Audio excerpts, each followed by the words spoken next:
qu'il y ait une faute. Donc déjà, je ne peux pas vous dire que Lamine Diack a été une victime dans la mesure où je suis intimement persuadée que Papa Diack n'a pas été du tout un auteur.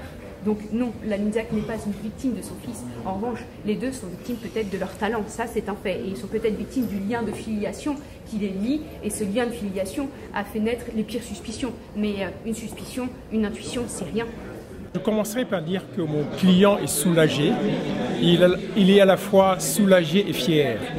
Soulagé d'avoir pu s'exprimer, d'avoir pu dire sa vérité, et fier parce qu'en regardant ce dossier, nous avons démontré qu'il y avait d'énormes faiblesses, des faiblesses dans l'accusation.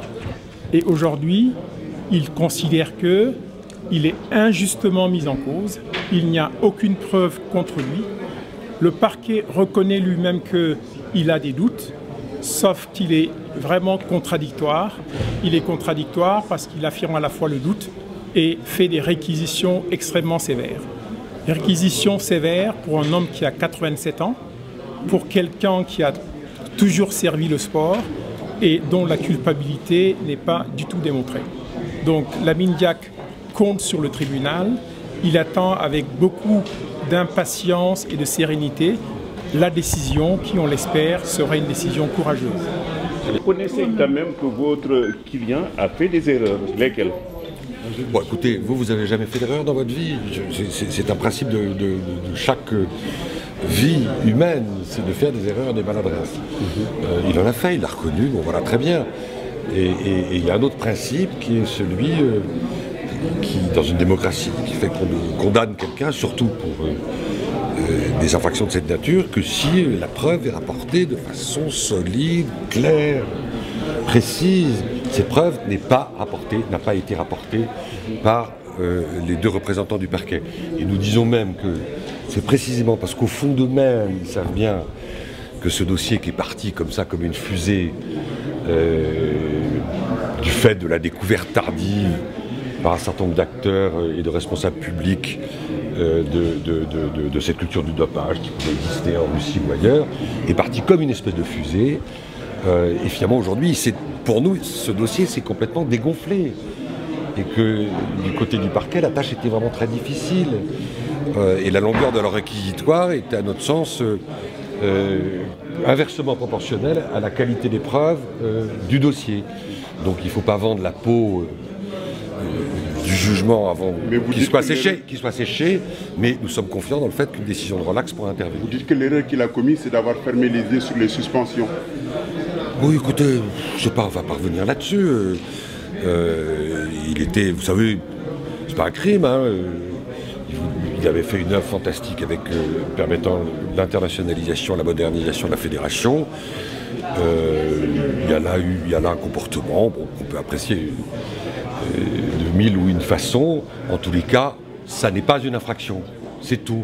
Ici, nous ne sommes pas devant des juges de la morale ou de la déontologie, nous sommes devant des juges judiciaires. Merci. Alors, son contrôle judiciaire est toujours en vigueur, mais aujourd'hui, à notre sens, il n'est plus justifié, puisque l'argument qui était avancé, c'était qu'il fallait qu'il assiste au procès, qu'il fallait qu'il soit entendu.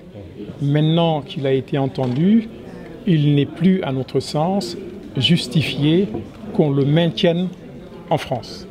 Il devrait, pour des raisons juridiques, pour des raisons humaines, pouvoir retrouver son pays, sa terre et sa famille. Donc vous allez introduire une demande dans ce sens? On va en discuter avec lui et je suis sûr qu'il y sera favorable. Merci. Maître Ndiaye, pour commenter, s'il vous plaît, au sortir de vos dernières plaidoiries, quel est donc l'état d'esprit de votre client? Notre client, il l'a déclaré, est serein et confiant. Il a la conscience tranquille. Il considère qu'il a toujours travaillé dans l'intérêt de l'association, l'I2AF.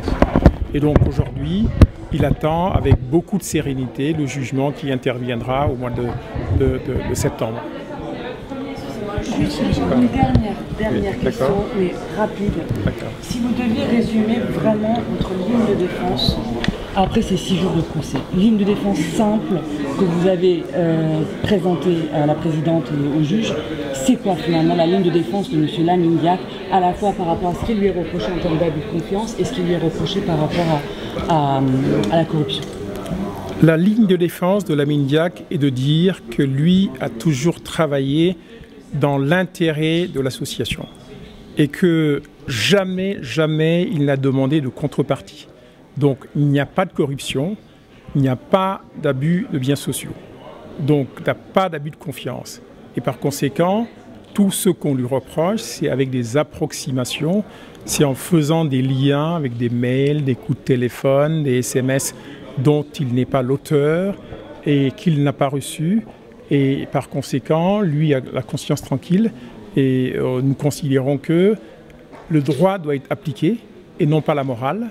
Sur le plan de la morale, certaines décisions qu'il a prises peuvent poser question, on peut s'interroger, mais en tout cas, il n'y a aucun élément qui permettrait de se dire qu'on pourrait le condamner.